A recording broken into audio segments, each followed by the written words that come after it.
Hoy tenemos el gran placer, como muestra también la cantidad de gente que está hoy, de tener Pedro Miramontes, aquí de la Facultad de Ciencias, que nos da esta sesión del Seminario de Biología Teórica. Y Pedro es uno de los más importantes, de los mayores impulsadores de la biología matemática aquí en la UNAM, en México en general.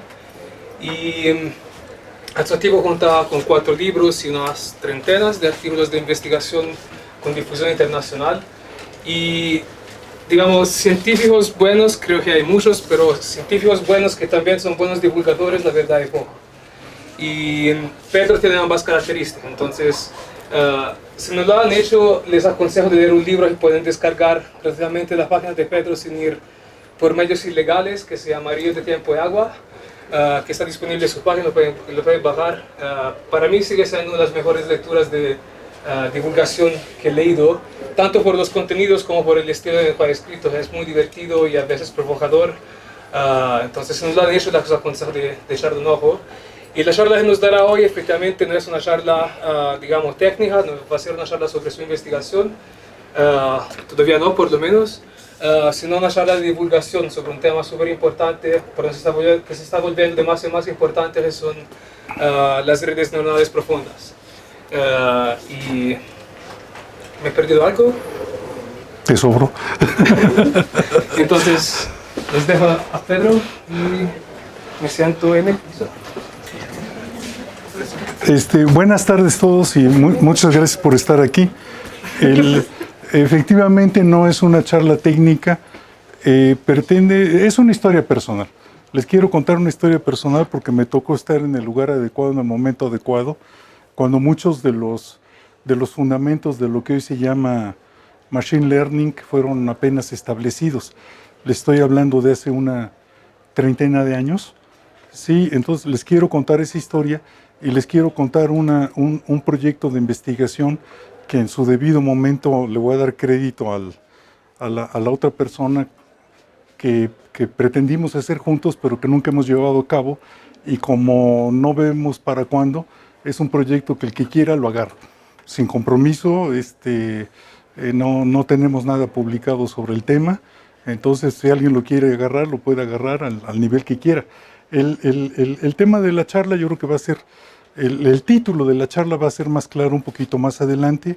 Se llama Sueño Profundo, y esta charla empieza con una foto de una persona que ustedes conocen muy bien, simplemente porque, para los que no lo conozcan, es el profesor Javier Gómez Montt, un gran matemático mexicano, y da la casualidad que conseguí la foto con el elemento que yo necesitaba, y que además la foto es de Javier Gómez Montt, no tiene nada que ver con el tema ni con nada, pero lo que quiero que se fijen todos muy bien es que está haciendo algún gesto muy enfático y la mano sale completamente borrosa en la foto, lo que va a ser un elemento importante a la tercera parte de la charla más o menos.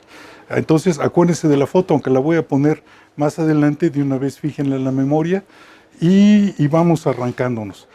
Déjenme contarles que existe un debate muy álgido, un debate que inició hace ya muchas décadas, pero que todavía no se resuelve, entre la comunidad de los neurocientíficos, los soft, que son los psicólogos, y los hard, que son los neurofisiólogos.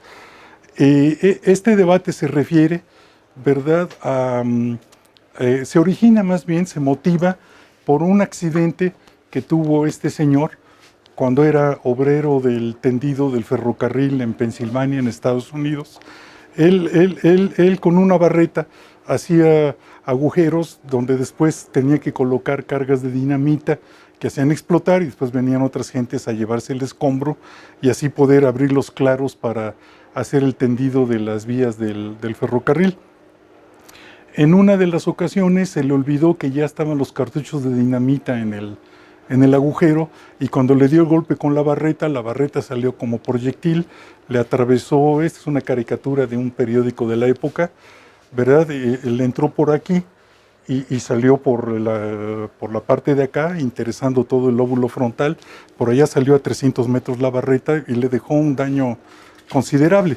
En realidad es una reconstrucción moderna, no sé si los de atrás alcanzan a ver, porque está muy abajo la imagen en la pantalla. Esta es una reconstrucción moderna mediante computadora del estado en el que quedó su cráneo después del accidente. Y curiosamente, pese a todo el daño del golpe directo y de las posibles infecciones posteriores, la gran cantidad de astillas de hueso que le quedaron en el cerebro, el tipo sobrevivió. Sobrevivió y cambió de profesión. Se puso a trabajar en un circo, ¿verdad? Exhibiéndose como el que sobrevivió al accidente. Aquí se alcanza a ver, sí alcanzan a ver, ¿verdad? Que el ojo quedó ciego del ojo izquierdo, porque pasó por el nervio ocular exactamente la barreta. Entonces se exhibía como una atracción de circo, y así pasó el resto de su vida. Bueno, el tema del debate es, gracias Rafael, el tema del debate, que les digo que es un debate que empezó desde el siglo pasado, pero que sigue presente, es que a resultas del accidente el tipo cambió radicalmente de personalidad.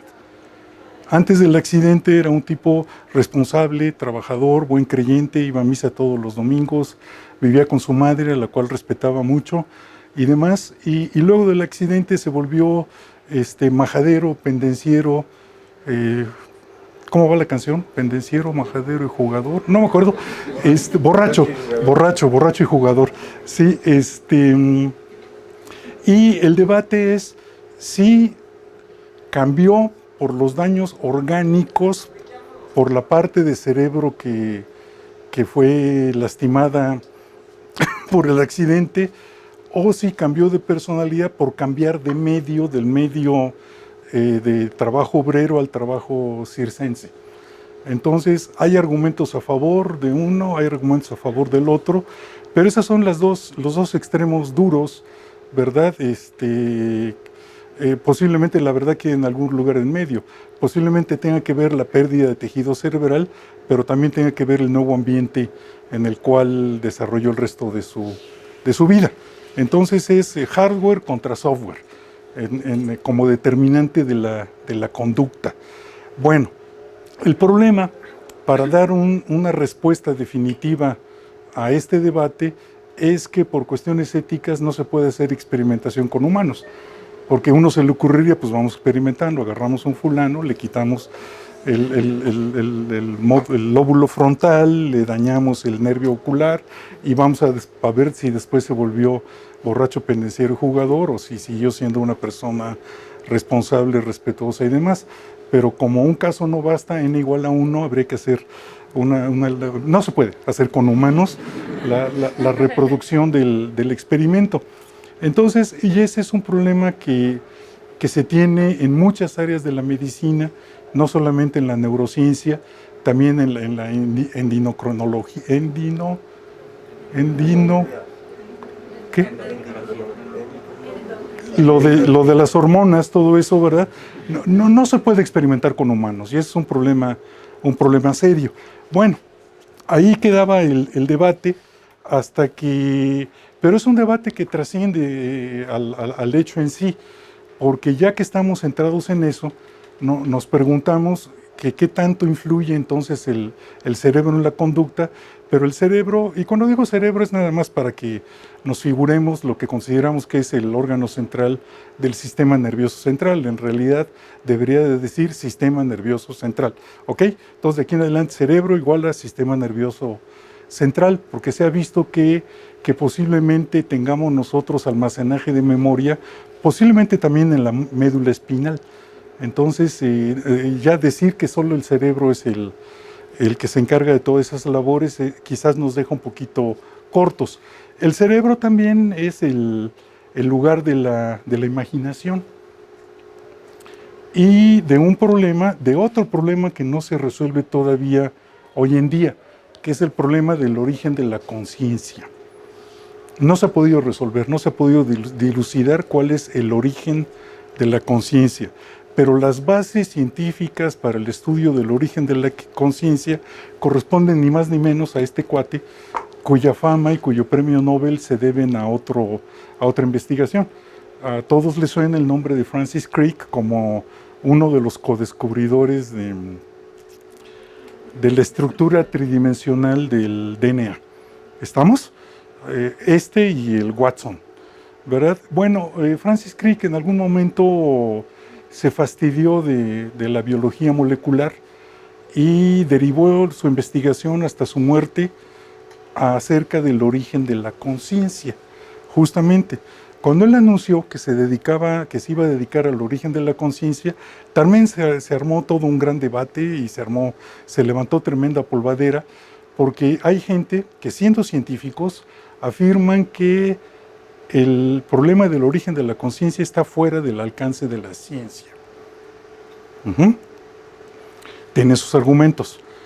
Los hay que van desde argumentos místicos religiosos, ¿verdad? De que es un don del Creador y por lo tanto está fuera de nuestro alcance. Ustedes elijan cuál creer. Pero también hay argumentos lógicos que deben de ser considerados, aunque no esté uno de acuerdo. Dicen que estudiar el origen de la conciencia con las herramientas de la conciencia misma es lo que le llaman el problema de la autorreferencia y que lógicamente no es posible. Con una herramienta entender otra herramienta más. Hay otro bonche de gente que dice que sí, que el origen de la conciencia es un problema legal que cae dentro del ámbito de la ciencia como tal y que por lo tanto hay que trabajarle y hay que estudiarle. Entre ellos se encontraba Francis Crick y parte de esto es también, y como ya adivinaron, tampoco se puede hacer experimentación para tratar de ver cuál es la fuente material de la conciencia, pues no se puede.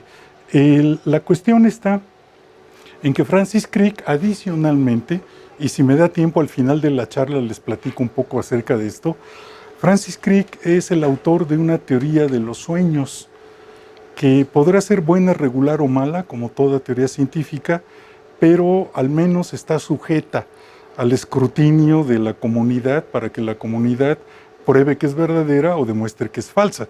No es como los cuentos de Freud en su libro de los sueños, ¿no?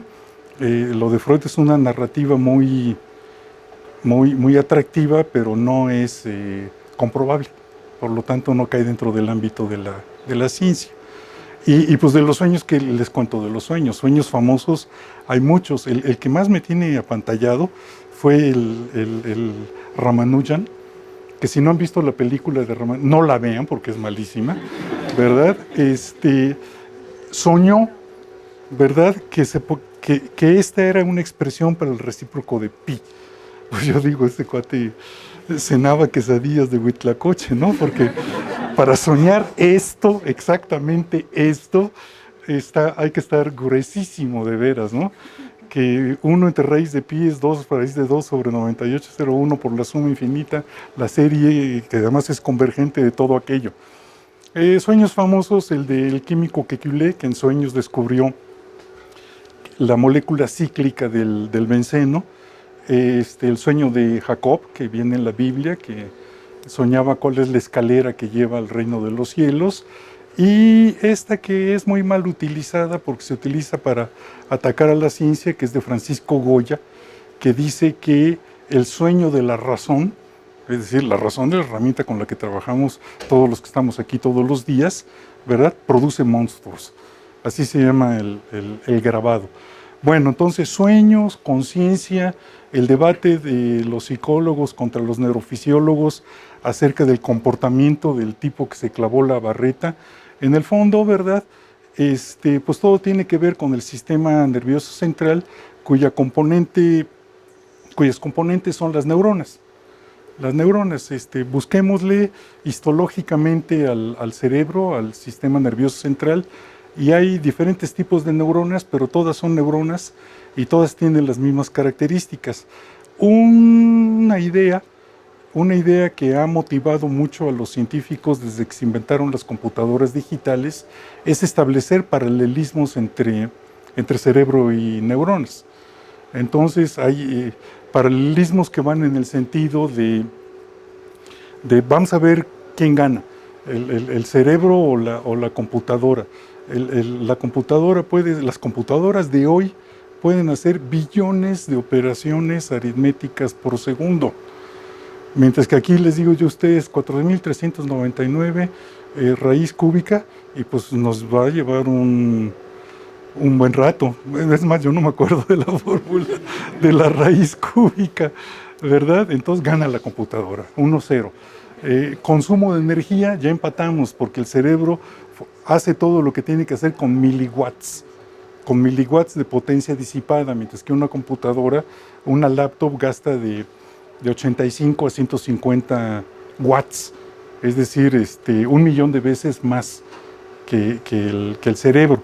Y así podríamos ir velocidad, consumo ya dije, podríamos, pero no viene al caso este tipo de comparaciones, sino que más bien a lo que yo quería llegar es a la idea de que si en el cerebro están concentradas todas las acciones que acabo de mencionar hace rato, conciencia, imaginación, memoria, comportamiento, se pensó durante mucho tiempo que el comportamiento estaba compartamentalizado, es decir, que había partes del cerebro especializadas en diferentes labores, y no sé si alcanzan a leer acá, pero acá consideraban que las dotes del lenguaje están aquí atrás del ojo, que las de la memoria están en el frontal un poquito arriba, ¿verdad? Aquí está ¿dónde se alcanza a leer todavía? La esperanza anda por aquí, la veneración, aquí me falló a mí, la veneración, aquí está la amistad, aquí está el amor, aquí está el amor conyugal, acá está el amor del otro, aquí está el grado de combatividad, etcétera, etcétera. Entonces, como que esta idea se vio muy estremecida con el accidente del ferrocarrilero, y es una idea que ahora sabemos que ni es 100% verdadera ni es 100% falsa. Hay zonas del cerebro que están especializadas, pero esas zonas se pueden mover sobre la corteza cerebral. Bueno, vamos siguiendo. Y también la idea de que conociendo a la perfección la acción de una neurona, basta ensamblarlas para entender lo que hace el cerebro, pues es una idea completamente falsa. Se ha establecido, ¿verdad?, que estas funciones, no conocemos todavía el mecanismo, pero primero que nada, si apostamos a que Dios no tiene vela en el entierro, entonces es la base material la que tiene que ser la responsable de las acciones que mencioné. Y la base material está hecha de neuronas. El conocimiento absoluto de una neurona no nos permite deducir que el colectivo de las neuronas va a exhibir imaginación, conciencia, sentimientos, percepción y todo lo que quieran. Y por ahí hay unos trabajos bien bonitos que hacen el paralelismo del funcionamiento del cerebro con un hormiguero. Los hormigueros exhiben una propiedad emergente que se llama sociabilidad, que no es definible a nivel de individuo, pero es algo que el colectivo sí muestra. Eso se llama una propiedad emergente, y se encuentran ondas de actividad en los hormigueros muy parecidas a las ondas de actividad de la corteza cerebral. Bueno, en fin, esta es una neurona. Este es el dibujo original de Santiago Ramón y Cajal, premio Nobel, creo que fue el primer premio Nobel en fisiología o medicina, y este es un esquema moderno, nada más para que veamos que una neurona tiene un cuerpo que se llama soma, con el núcleo, pero lo que nos interesa a nosotros es que las neuronas pueden disparar mensajes hacia otras neuronas, pero también recibir mensajes de otras neuronas.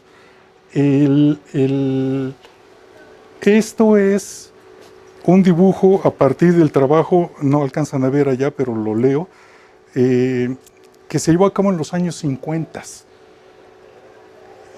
La definición de una neurona matemática, esto es una neurona matemática, se debe a Rosenblatt, McCulloch y Pitts, alrededor de entre 1957 y 1961. Entonces, les presento la neurona matemática. Neurona matemática, unos cuates ya están presentados.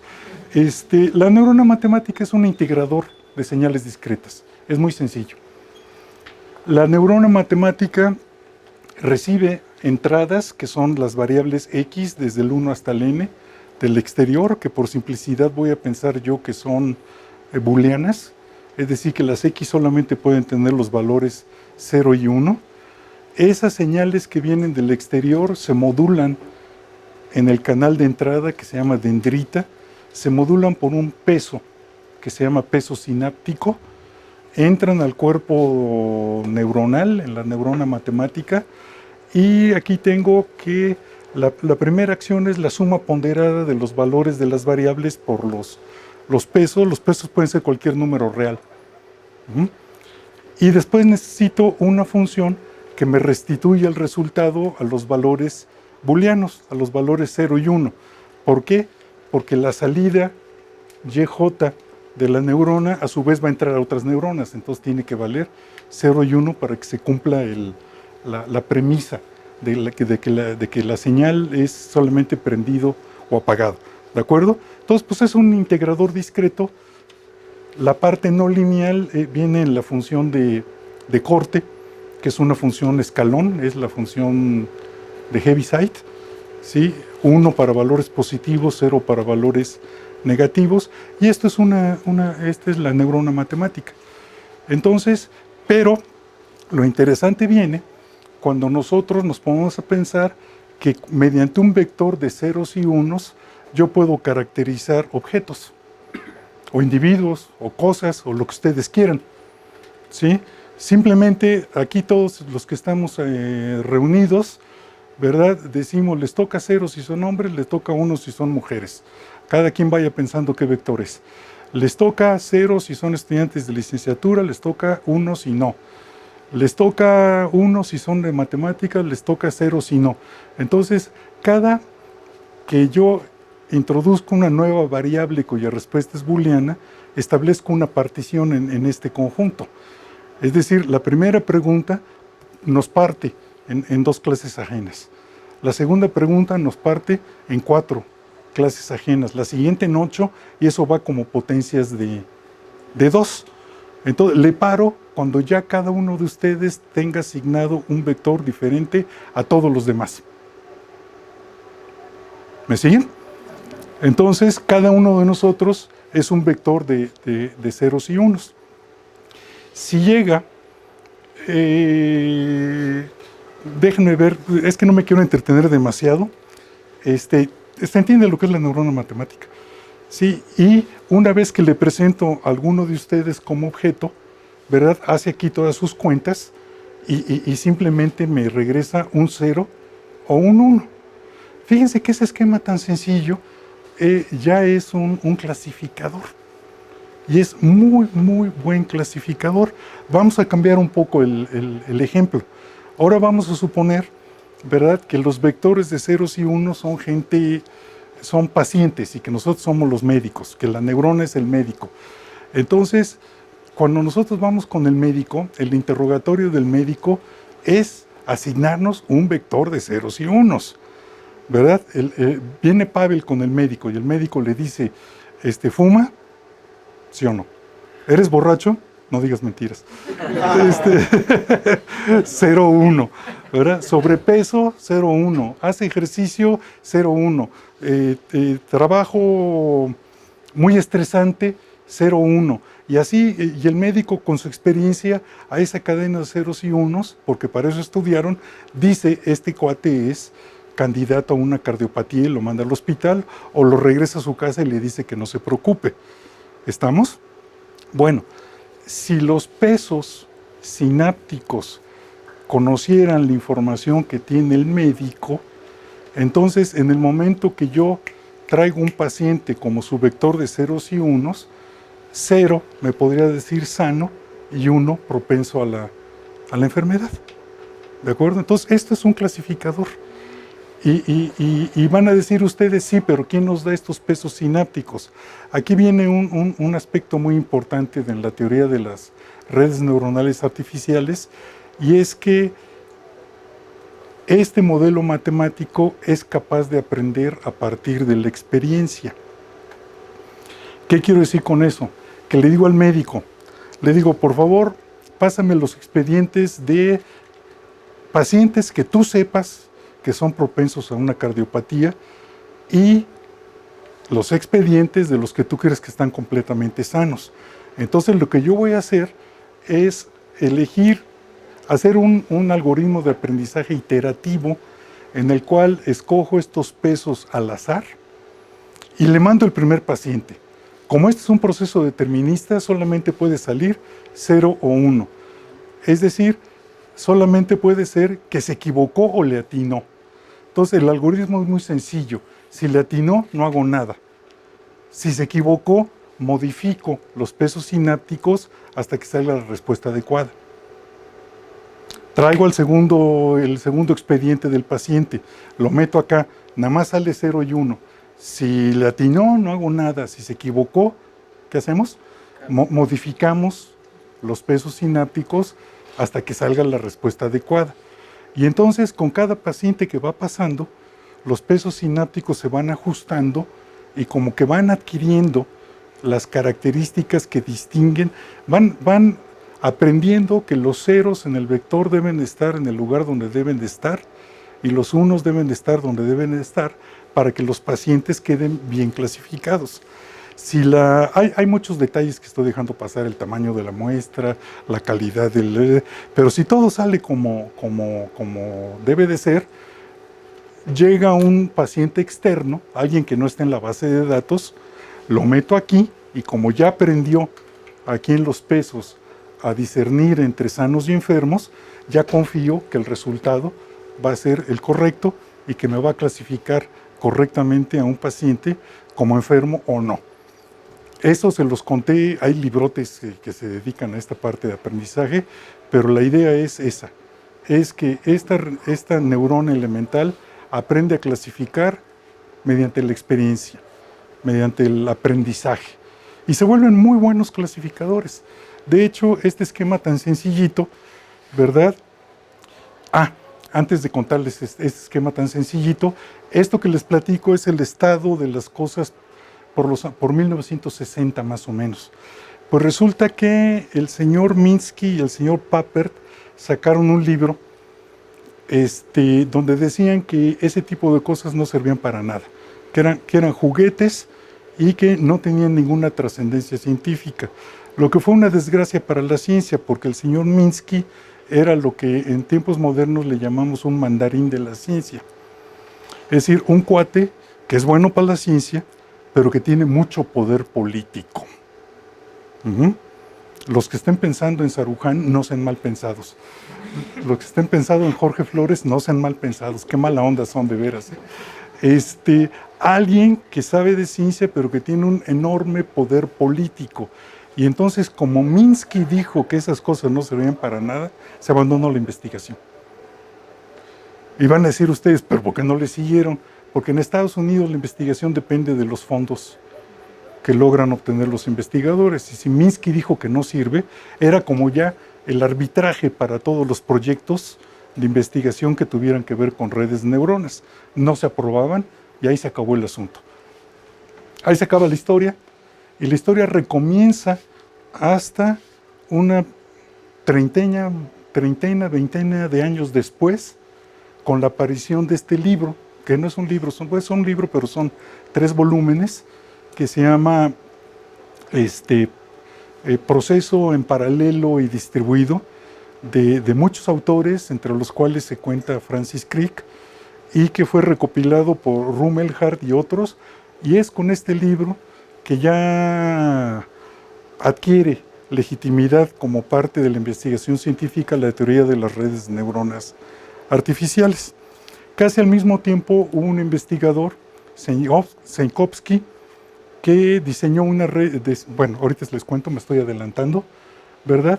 Y se vio que esta neurona elemental podía hacer tareas muy sencillas, como por ejemplo para asignar el código postal de los sobres, podía distinguir todos los números y clasificarlos bien. Ninguno de nosotros hace igual un número, ¿verdad? Algunos de ustedes al 7 le ponen palito atravesado, al O lo hacen más gordito, menos gordito, al 1 le ponen cachuchita, etcétera, etcétera. Entonces, mediante el algoritmo de aprendizaje que les acabo de comentar, se pudieron hacer los primeros sistemas automatizados para reconocer códigos postales utilizando esta neurona artificial. Está demostrado que esta neurona puede resolver cualquier problema que tenga separabilidad lineal. Quiere decir que si esta neurona le enseñamos cuáles son los rasgos que distinguen a un bailarín de ballet de un jugador de fútbol americano, entonces esta nube de puntos corresponde a los bailarines, esta nube de cruces corresponde a los deportistas, ¿verdad? Y si las nubes de puntos, que en realidad aquí los puse en R2, pero en general está en un espacio enidimensional, porque los rasgos que medimos son muchos. Si eso se puede separar mediante una estructura lineal, en este caso mediante una línea, hay una línea que lo separa, o un plano o un hiperplano, dependiendo de la dimensión, se dice que el problema tiene separabilidad lineal.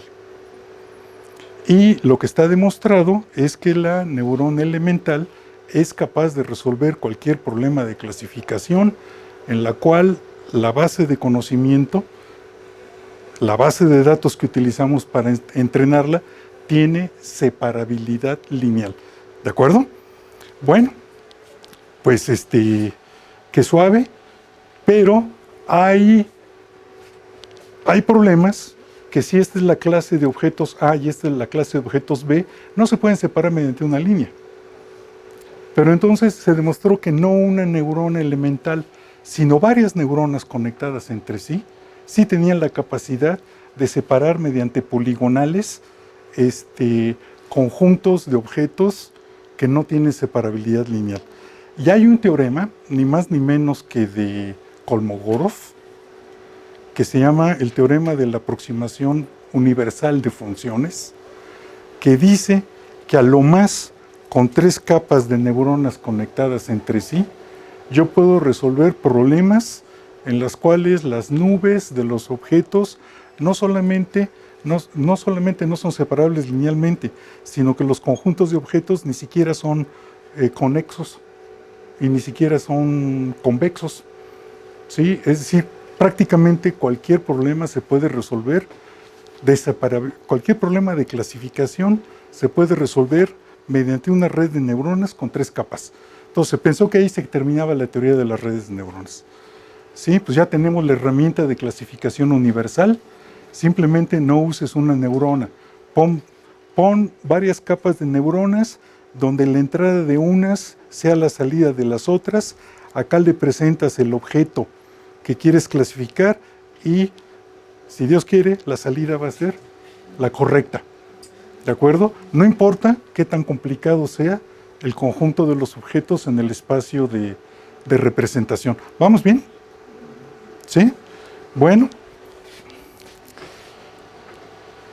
Aquí es donde empieza la historia personal que les quería contar.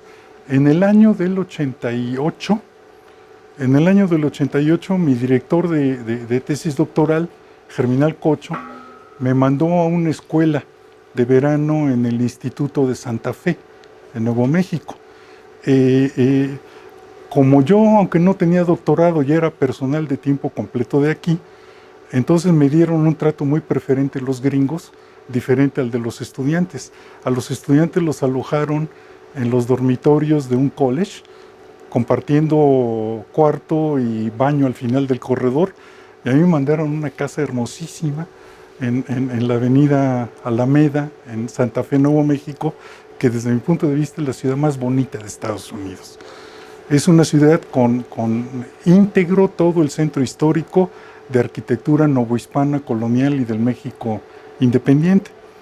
Tanto es así que el Instituto de Santa Fe para el Estudio de los Sistemas Complejos estaba en la iglesia del Sagrado Corazón. Qué propio, ¿no? Además, que haya quedado ahí. Las conferencias eran en la capilla y era muy bonito porque estaba el conferencista y atrás de él había un vitral hermosísimo, ¿verdad? Y toda la gente en las bancas, en lugar de oír misa, bueno, oían misa, pero otro tipo de misa.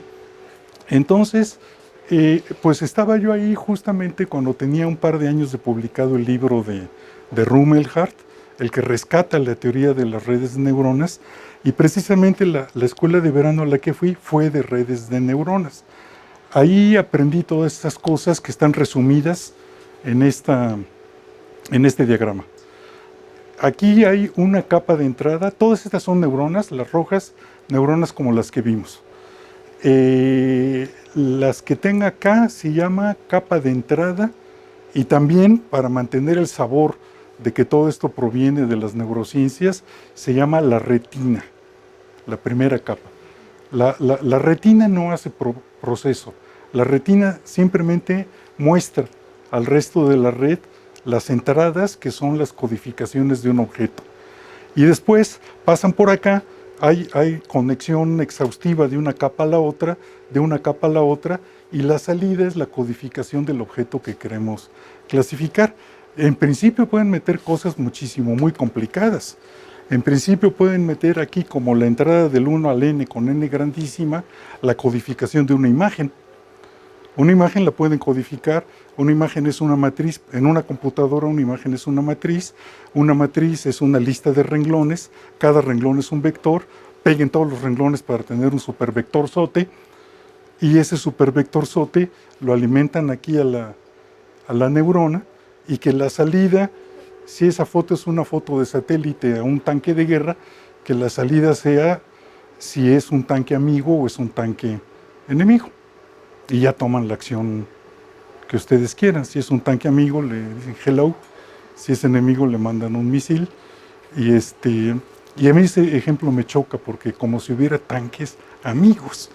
Los tanques son herramientas de muerte. Entonces, ¿cómo va a haber tanques, misiles, amigos? Pues eso es toda una perversión del idioma. Estarán de acuerdo conmigo.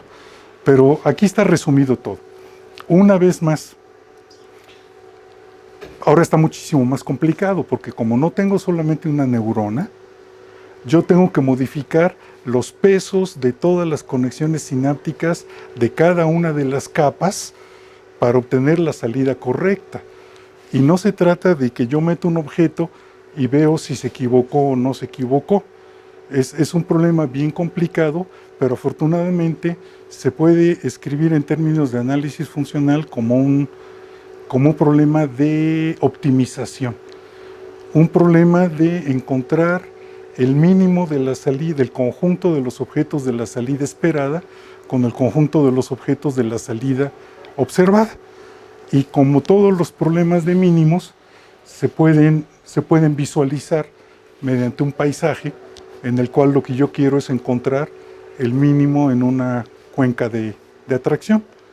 Entonces, esta sería la cuenca de atracción para el misil amigo y esta sería la cuenca de atracción para el misil enemigo.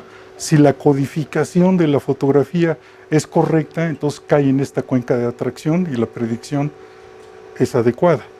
Si vamos a suponer que la fotografía que reconoce es esta muchacha, aunque esta fotografía sea blanco y negro, aunque esté arrugada, aunque le haya caído café, la clasifica bien.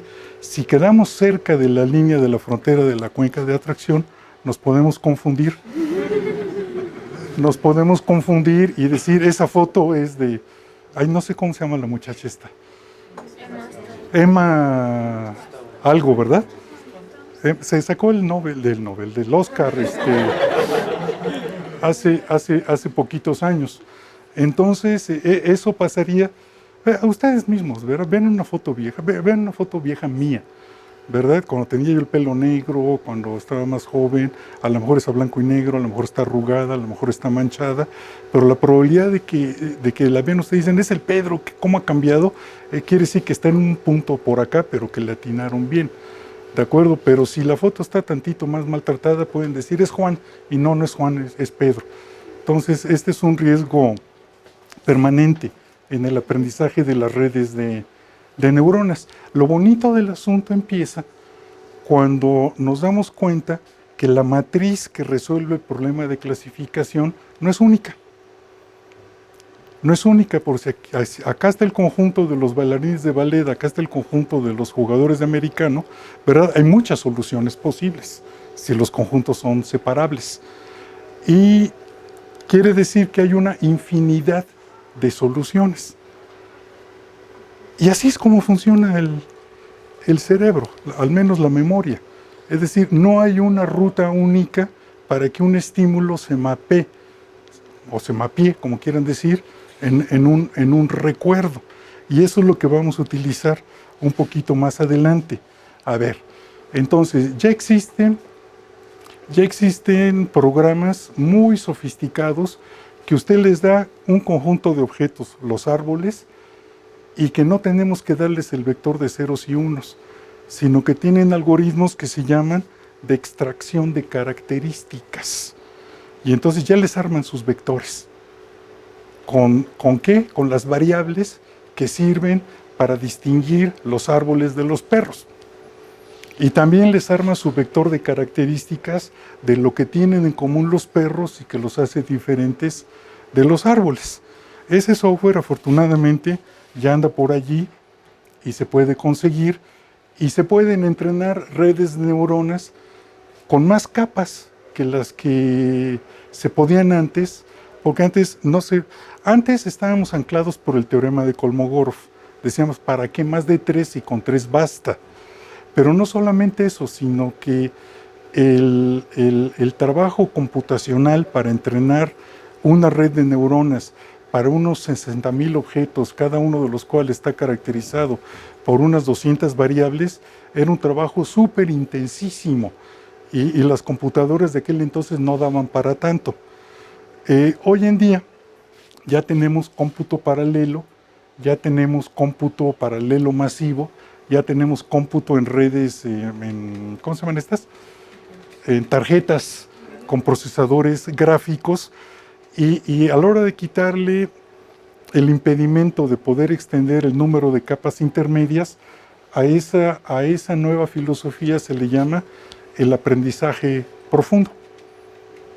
Ahora les voy a decir que no se trata nada más de poner más capas de neuronas y más capas de neuronas y más capas de neuronas. En unos minutos vamos a ver que se implementan diversas actividades matemáticas en cada capa, pero estamos hablando de 1990. Pero de ahí no pasa. Y fíjense qué perjudicial resultó ser el Minsky para la ciencia gringa y para todos los que somos copiones de la ciencia gringa, porque el Minsky impidió el desarrollo de la teoría de redes de neuronas una treintena de años, y mientras en la Unión Soviética se fueron montados en su caballo. Lo que pasa es que acá no nos llegaban los resultados de la ciencia que se hacía en la Unión Soviética, hasta dentro de poquito, y al rato les cuento. ¿Vamos bien? ¿Sí? Órale. Aprendizaje profundo, que son redes de neuronas con un chorro de capas intermedias. Me voy a pasar la parte técnica de las... Nada más les menciono que las matrices de convolución, si esta es la codificación de una imagen, entonces agarrar una submatriz que tenga los números adecuados, ahora les digo qué quiere decir números adecuados, y con esa submatriz barrerla todas las veces que quepa en este conjunto y sustituir esta imagen por la que resulta el número que resulta de multiplicar el producto punto, esta matriz por la matriz de convolución, es una herramienta que sirve mucho. Si la matriz es la identidad, la imagen se queda igual. Pero si la matriz es esta, entonces esta o esta, se pueden detectar bordes de una imagen. Y si la matriz es esta de acá abajo, se puede quitarle lo borroso. ¿Y se acuerdan de la manita del profesor Gómez Montt? Para allá voy. Esa manita está borrosa. Me gustaría más hablar de las matrices de convolución, pero a quien tenga curiosidad, ahí está la Wikipedia. ¿Sí? De hecho, esta imagen la saqué de la Wikipedia, viene un buen artículo de matrices de convolución. Y Y ya llegamos a lo del título de la plática de hoy. A estos changos, ¿verdad? Un ruso, un suizo y un no sé qué, trabajando en los laboratorios Google de alguna ciudad alemana, se les ocurrió el uso del deep learning, es decir, de las redes neuronales de convolución, para tratar de quitarle lo borroso a fotografías que venían borrosas. Entonces, lo que hicieron fue ya no modificar los pesos. A ver si puedo explicar esto bien. Y si no, me echan bronca, ¿verdad? Ya no modificar los pesos, sino, una vez entrenada la red neuronal, mandarle una imagen. Ya sabemos que la imagen, como es parte del conjunto de aprendizaje, la va a clasificar bien. Pero luego realimentar la red de neuronas con la misma, pero con algunas modificaciones en las neuronas que la identificaron correctamente. Y repetir eso muchas veces.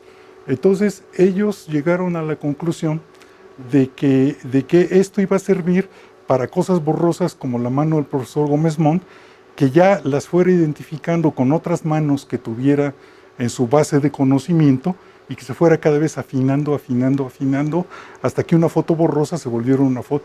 Qué increíble, ¿no? Sería fantástico que se pudiera rescatar la información de una foto borrosa y volverla una foto nítida, perfectamente nítida. Entonces, esa era la apuesta de estos cuates y le llamaron Deep Dreaming por la siguiente razón. Porque cuando se le aplicaron a la foto del profesor Gómez Montt, bueno, ellos no lo conocen, yo apliqué el algoritmo, pasó una cosa de lo más chistoso. No solamente no afinó la fotografía, sino que identificó esa parte de la fotografía con todo aquello que tuviera forma puntiaguda. Y el resultado del algoritmo es esto. Es esto. La red está sobreentrenada. Y la red no tiene inteligencia, es simplemente un método matemático de clasificación. Entonces, cuando pusieron la foto entrar y a salir, esto que aparentemente es algo picudo, lo reconoció dentro de su base de datos como un pico de un ave y pintó al ave completa. Pero como el algoritmo se aplica a toda la imagen, aquí el profe le pusieron carita de perro. Sí, y por acá parte de su camisa es un animal que no existe, es algo. Acá ven ustedes algo con ojitos y con narices, por acá pues una como araña, etcétera, etcétera. Entonces se sacaron de onda muchísimo porque ellos lo que querían era quitarle lo borroso a las fotos y le salían este tipo de cosas. Y entonces vino un neurólogo y les dijo, ¿sabes qué? Las visiones que tienen los pacientes cuando tienen alucinaciones por LSD se parecen mucho. Ven cosas como esta, ¿verdad? Que sí parecen sueños de marihuano, ¿verdad? Bueno, me han contado. Entonces, lo que hace esta red neuronal ya no clasifica bien, no afina las fotos, sino que identifica no por individuos, sino por formas. A todo lo que es redondeado, le busca algo que sea redondeado en su base de conocimiento, algo que sea picudo, algo que tenga una forma de estrella, etcétera, etcétera, los identifica como objetos de su base de conocimiento. Y pueden ustedes jugar, pongan su foto o la foto que quieran en este sitio, deepdreamgenerator.com, lo ponen, les pide que suban su fotografía, y les pone aquí, ¿cómo se llama? Escoger el estilo de la base de datos que van a utilizar para la generalización y les va a crear imágenes fantásticas. Sí, es bien atractivo, Pero bueno, les voy a enseñar unas fotos más. Aquí tenemos esta otra. Sí, aparte del cuerpo de un perrito, lo identifica como si fuera el cuerpo de una. ¿Cómo se llaman? lo de las mariposas antes de ser capullo. Oruga, una oruga, y aquí tenemos dos perros unidos por detrás, aquí uno con varias cabezas, un perrito con cuerpo de atrás de ave y mafufadas. Entonces, si esto es parecido a las alucinaciones de algunos pacientes, este es el cuadro que todos conocen, el cuadro del cielo estrellado de Van Gogh, ¿verdad? Y pues aquí también a las espirales galácticas les asigna cosas de lo más exótico. Aquí tenemos una más.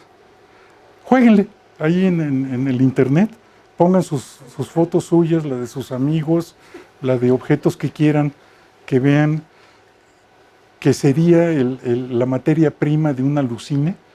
La pueden poner. Aquí tenemos una más. Un león, ¿verdad? Sí, un león. Y esta no, esta es algunos de ustedes reconocerán al Toño Neme. El Toño Neme organizó un encuentro de neurociencias y matemáticas hace 10 años. Entonces nos invitó a gente que andábamos en cosas del cómputo neuronal, invitó a médicos interesados en modelos matemáticos de la memoria y de los sentimientos, de la percepción, y ahí nos dimos un encerrón en el Centro Médico Nacional muy interesante. Y hasta el final, al final del evento, viene un psiquiatra investigador del UNAM y nos dice: ¿y no podrían ustedes hacer que un modelo matemático de cómputo neuronal simulara una patología mental? En aquel entonces no teníamos respuesta para la pregunta. Bueno, la respuesta es sí sería posible. ¿Por qué? Porque tenemos confianza ciega en el progreso de la ciencia, ¿verdad? A lo mejor en 50 años alguien va a poder hacer eso. Pero cuando vimos recientemente esta onda de que alguien nos garantizó que lo que produce el deep dreaming es semejante a las alucinaciones que tienen algunos pacientes, entonces él y yo nos propusimos el hacer un proyecto de investigación para que el modelo matemático simulara a un paciente con alguna patología, esquizofrenia, amnesia, paranoia, depresión, lo que ustedes quieran, y nosotros mismos alucinamos en lo chingón que sería eso, porque se podría hacer experimentación sin pacientes. Simplemente le movemos los parámetros al modelo dentro de la computadora y de esa manera podríamos sugerirle a los investigadores en neurociencia lo que podría ser buenas rutas para el tratamiento de algunas de las enfermedades mentales. Eso nunca sucedió porque el Toño Neme se fue a un a un postdoc de 9 añotes se aventó, ¿verdad? En Finlandia, y acaba de regresar hace un mes, contratado por el IMAS. Pero trae su rollo de todo lo que estuvo trabajando en Finlandia, y como en los institutos son tan estrictos de que tienes que publicar, no vamos a estar 2 años en un proyecto cuya salida es incierta, en el mejor de los casos. Entonces, lo que les quería comentar, todo esto está sustentado en la literatura, lo del deep learning, el aprendizaje profundo, hay libros ya, lo del deep dreaming, que es muy reciente, tiene apenas 2 años el algoritmo del deep dreaming, pero lo pueden ustedes consultar, y también hay literatura cada vez más, un número creciente de artículos en esa dirección, y el reto es hacer el modelo matemático que simule patologías mentales en los humanos, para no tener que experimentar. Pues no se puede experimentar con los humanos por las razones que ya quedamos. Entonces, pues salvo algunos detalles que me fui muy rápido, esto es lo que les quería contar. Muchas gracias.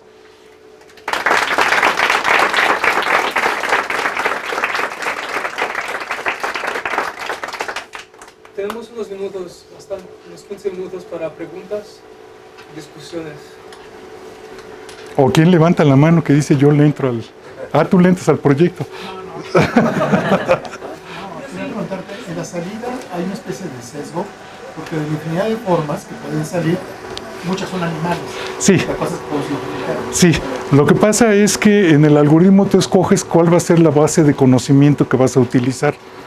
Si utilizas la de los automóviles, las partes puntiagudas van a ser aletas o extremos de los carros, las redondas van a ser llantas o faros o cosas por el estilo.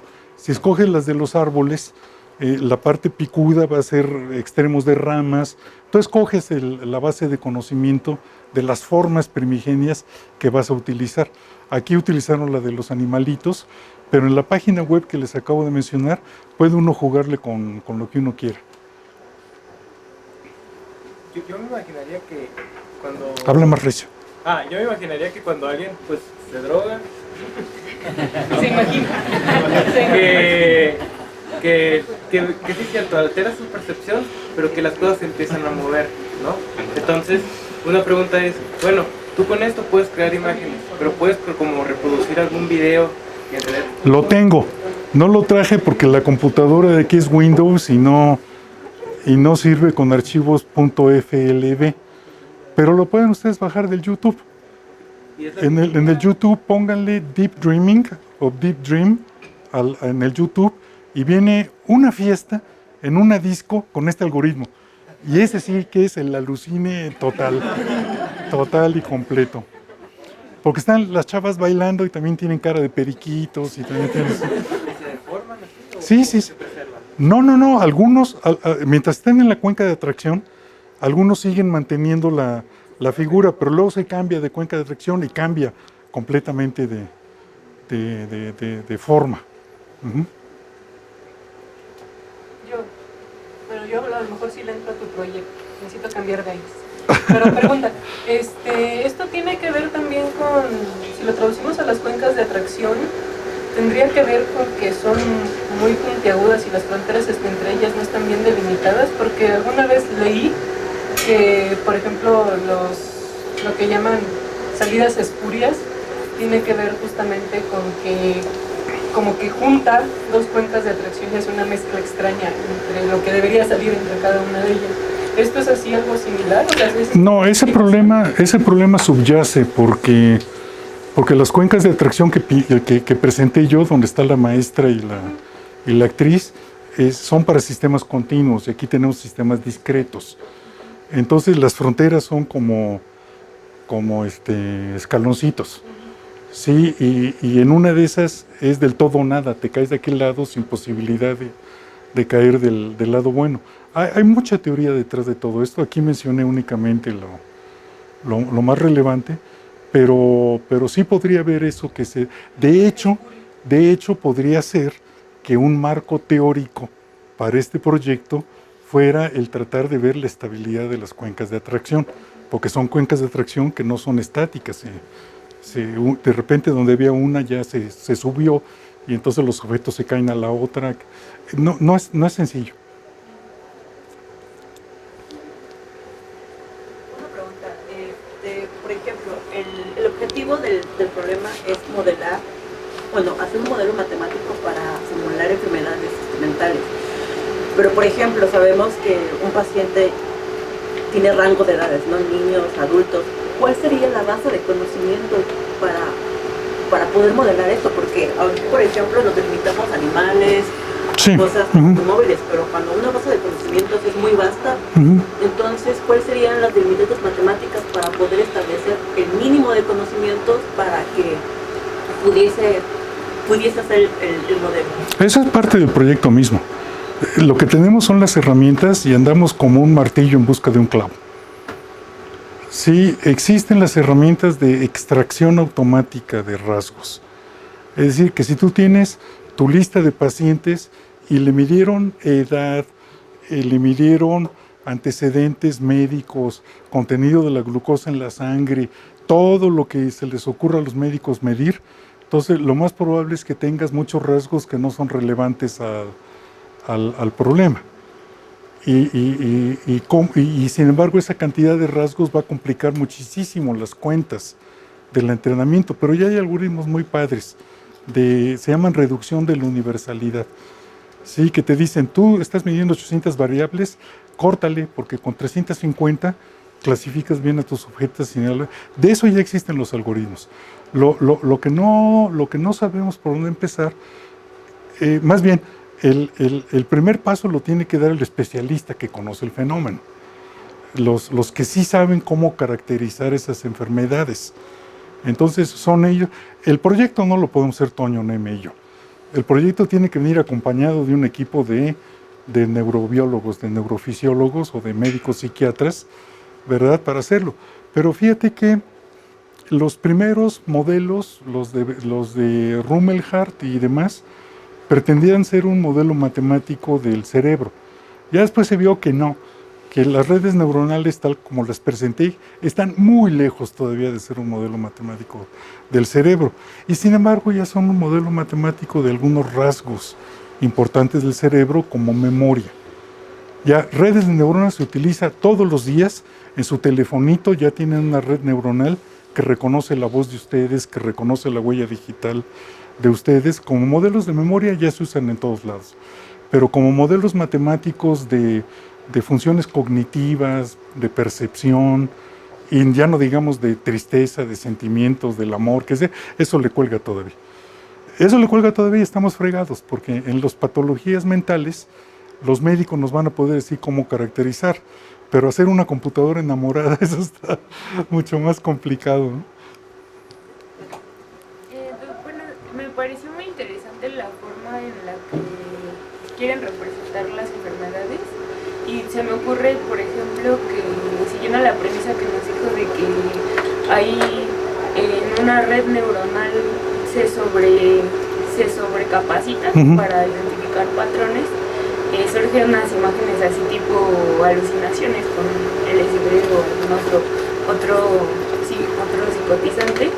Se podría, por ejemplo, en el caso de la depresión, tratar de darle, como nos decía, un mínimo de reconocimiento para que emitan menos señales, tengan menos, en este caso, cantidad de patrones para distinguir. Y por ejemplo, a lo mejor si se le pone una imagen con muchos colores, ahora obtener una imagen gris, una imagen pálida. Sí. Entonces, por ejemplo, así caracterizando como las enfermedades con menos cantidad de estímulos, así haciendo en las enfermedades psiquiátricas, por ejemplo, el espectro de la distimia, ¿no? Por ejemplo, entre menos, más depresivo, y entre más maníaco. Sí, ¿oyeron el comentario de la compañera? No necesariamente se codifican imágenes. Tú puedes codificar objetos abstractos, cualquier cosa que contribuya a tener una descripción del objeto, que en este caso sería el paciente. Les puedo contar en 3 minutos que el modelo que en los años 80 ya le dio legitimidad, pese a Minsky, al uso de las redes neuronales artificiales, fue un modelo que también lo pueden encontrar ustedes en el YouTube, que se llama el NetTalk. Lo que hicieron fue, en la capa de neuronas de la entrada, en lugar de ceros y unos, la ponían para reconocer letras. Y de este lado ponían un rollo donde se iba desenrollando una tira de papel. Bueno, esta es la imagen metafórica, ¿eh? Todo esto es dentro de una computadora. Y de este lado se va enrollando la tira de papel, y aquí lleva un mensaje escrito, y entonces las neuronas de la primera capa reconocen una letra, y después en un clic todas caminan una posición y aparece la siguiente letra, mientras que el último acá desaparece en el rollo. Y acá vienen las capas de neuronas intermedias, y acá a la salida la pasaron una señal analógica y la conectaron a una bocina. Entonces entrenaron a la neurona con lenguaje. Es decir, aquí dice adiós, y entonces aquí tenía que decir adiós. Y si se equivocaba, se le metía el algoritmo de aprendizaje, va de nuevo a cambiar los pesos, a hacer el programa de minimización, y todo lo demás. Este modelo llegó a funcionar a todo dar, ¿verdad? Le enseñan texto escrito, no se lo dicen ustedes verbalmente, es un lector. Le enseñan texto escrito y lo verbaliza. Y lo verbaliza y lo lee muy bien. Les recomiendo que vean la página la entrada de YouTube de NetTalk, ¿verdad? Pero el señor que lo diseñó, científico al fin y al cabo, dijo, no, esto no me basta. Lo que voy a hacer es introducir daño en las neuronas de una red neuronal ya entrenada y ver la eficiencia de salida. Entonces la neurona ya está entrenada, ya lee muy bien el texto, habla y habla bien. Entonces, ¿qué quiere decir infligirle daño? Quiere decir matarle neuronas. ¿Cómo le mata uno neuronas? Cortándole sus conexiones con el exterior. Si le corto esta conexión sináptica, esta letra y esta, está muerta esta neurona. Entonces fue incrementando el porcentaje de daño y se dio cuenta de una cosa notable, que sigue clasificando bien, que soporta una cantidad de daño tremenda, y menos mal, porque todos ustedes, todos los que estamos aquí reunidos, hagan lo que hagan, aunque sean veganos, místicos, hagan ejercicio y hagan yoga, hagan lo que hagan, se nos mueren 1000 neuronas al día. Entonces imagínense si empezamos a perder funciones, pues no durábamos nada. Con una buena borrachera son 10 a la 4. En un buen Reven. Sí, con un chemo 10 a la 5. Sí, como estamos hablando de órdenes de magnitud, ya empieza a ser serio 10 a la 5, 10 a la 6. Pero podríamos todavía vivir con eso porque tenemos como 10 a la 12, 10 a la 13 neuronas en el coco, ¿verdad? Pero quiere decir que nuestro sistema neuronal aguanta un chorro. Y entonces por eso no es de sorprender que este cuate le empezó a infligir daño a las redes de neuronas y seguían hablando bien hasta que llegaba a un porcentaje crítico, porrum, donde se caían. No se cae de manera suave, sino que se cae de sopetón. Entonces todo el mundo empieza a pensar transiciones de fase. Transiciones de fase y un porcentaje crítico de daño, que sería el umbral de la transición de fases.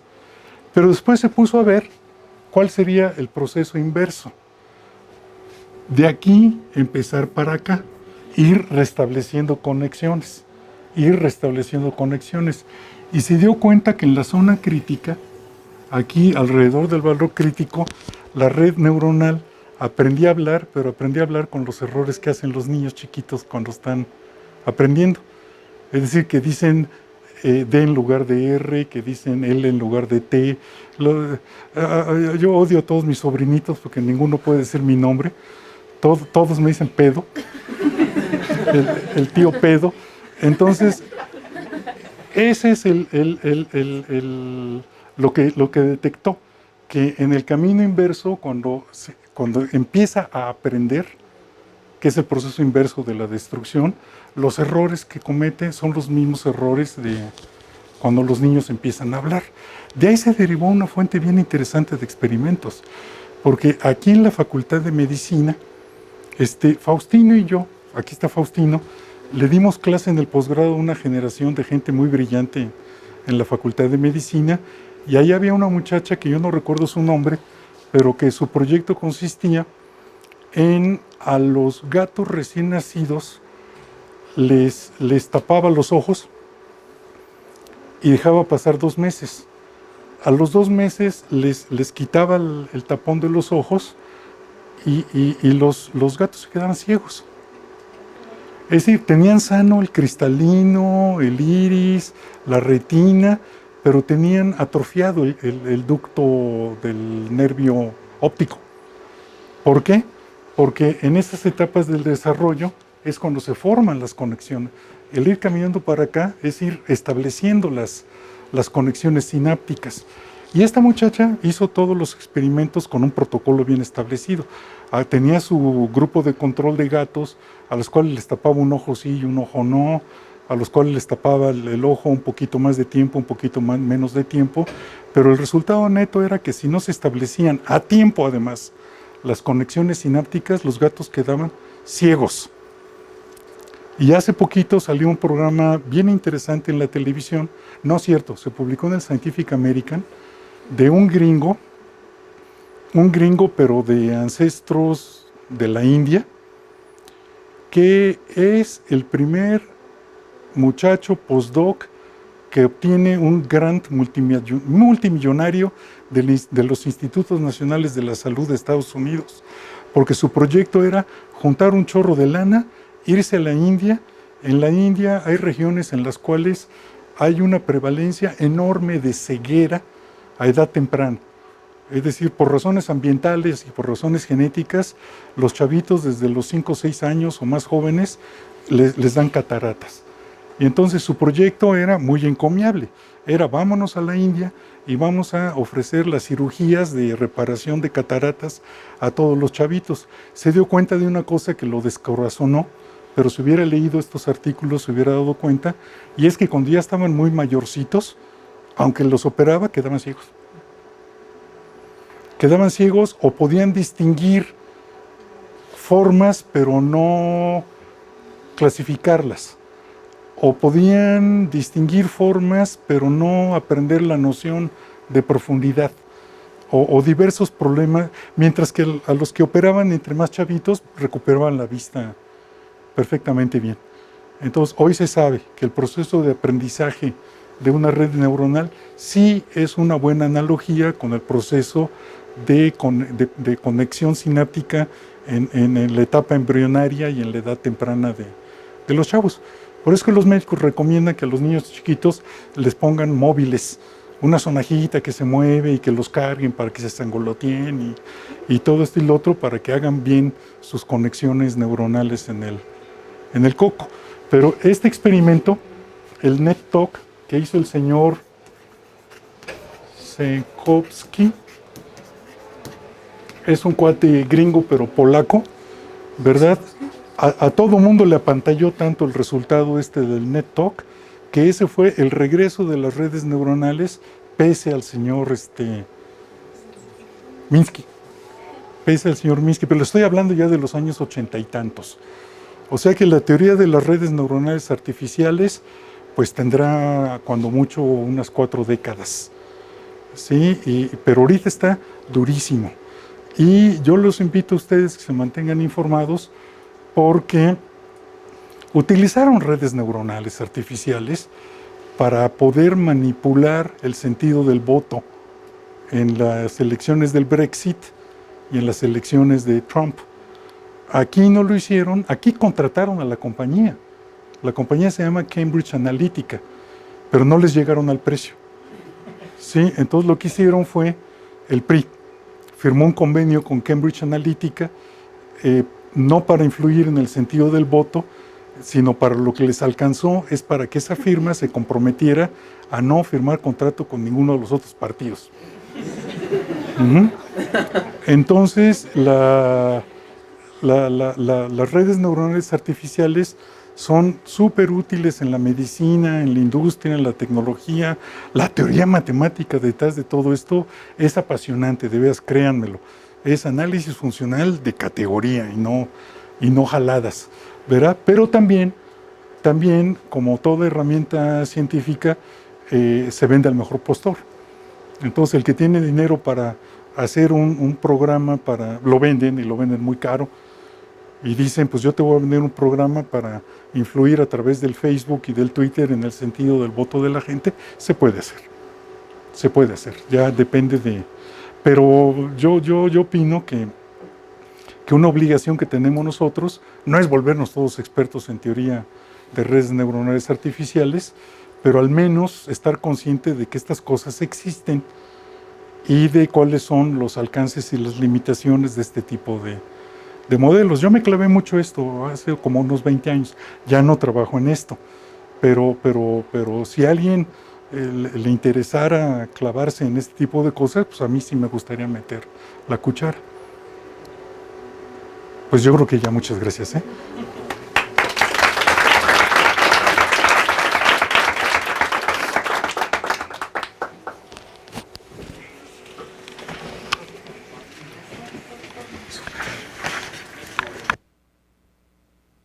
Muchas gracias. ¿Tú no quieres trabajar en eso?